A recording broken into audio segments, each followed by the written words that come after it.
सबसे पहिले देव आदिदेव महादेव के चरणों में प्रणाम करतानी। माँ जगदम्बा के चरणों में प्रणाम करतानी। धरती माँ के चरणों में प्रणाम करतानी। समस्त देवी देवताओं के चरणों में प्रणाम करतानी। हरेंद्र भैया नीलम दीदी के चरणों में प्रणाम करतानी। जितना भाई बहन मेरे भजन को सुन रहे हैं सभी के चरणों में प्रणाम करतानी। मेरा प्रणाम अपने चरण में स्वीकार करी। ताने जोड़ से ताली बजावा हो सुना गुरु बहाना। ताने जोड़ से ताली बजावा हो सुना गुरु भैया। पानी भरे गोइल रही हम तई नरिया। पानी भरे गोइल रही हम तई नरिया। होखे लागल चरचा सुनाए लागल भजनिया। होखे लागल चरचा सुनाए लागल भजनिया। पानी भरत छोड़ के आईनी हो सुना गुरु बहाना। पनिया भरी छोड़ी आईनी गुरु के शिष्या। तानी जोड़ से ताली बजावा सुना गुरु बहाना। तानी जोड़ से ताली बजावा हो सुना गुरु बहाना। फूल लोढ़े गइल रही हम फूलावरिया। फूल लोढ़े गइल रही हम फूलावरिया। होखे लागल चरचा सुनाए लागल भजनिया। होखे लागल चरचा सुनाए लागल भजनिया।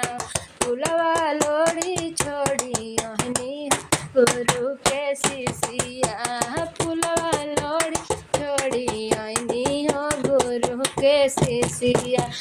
तानी जोड़ से हथवा उठावा हो सुनाए शिष्या।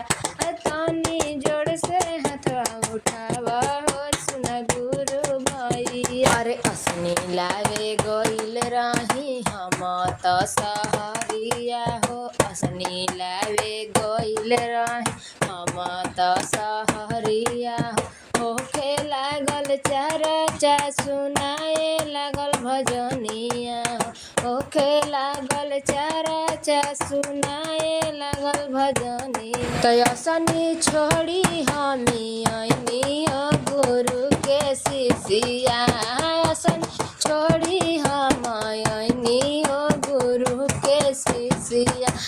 तानी जोड़ से जयकारी मनावा हो गुरु के शिष्या। तानी जोड़ से जयकारी मनावा हो सुना गुरु भाई। अरे मिसरी लेवे गइल रही हम त बजरिया हो। मिसरी लेवे गइल रही हम त बजरिया हो। होखे लागल चरचा सुनाए लागल भजनिया। होखे लागल चरचा सुनाए लागल भजनिया। तमिसरी छोड़ी भागी आईनी हो गुरु के शिष्या। मिसरी छोड़ी भागी आईनी हो गुरु के शिष्या।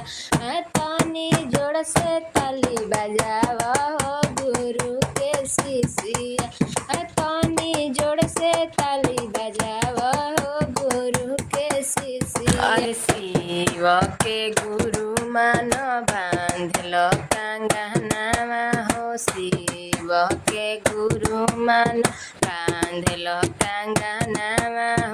गली गली देशे देशे फैलल बचारा चावा हो। गली गली देशे देशे फैलल बचारा चावा हो। तो तानी अपन ध्यानवा लगावा हो गुरु के शिष्या। तानी जोड़ से ताली बजावा हो गुरु के शिष्या। अरे एक दिन ना एक दिन सब शिष्या बहन बनी है हो। एक दिन ना एक दिन सब शिष्या बहन बनी है हो। अभी नहीं बनी है तस बड़ी पचताई है हो। अभी नहीं बनी है तो बड़ी पचताई है हो। आपन तनी ध्यानवा जगावा हो। सुन गुरु बहाना, अपन तनी ध्यान जगावा हो सुन गुरु के शिष्या, तनी जोर से ताली बजावा हो सुन गुरु के शिष्या। अरे पहिला में दया मांगी दूसरा में चर्चा, पहिला में दया मांगी दूसरा में चर्चा, तीसरा में नमः शिवाय से कोई पड़ा नमः, तीसरा में नमः शिवाय से कोई पड़ा नमः, दया से दया मिली चर्चा से ज्ञान, दया से दया मिली चर्चा से ज्ञान, नमः शिवाय से सब कर होई सुना कल्याण, नमः शिवाय के सब शिष्या के होई कल्याण, तनी जोर से ताली बजावा हो गुरु के शिष्या, तनी जोर से ताली बजावा हो गुरु के शिष्या।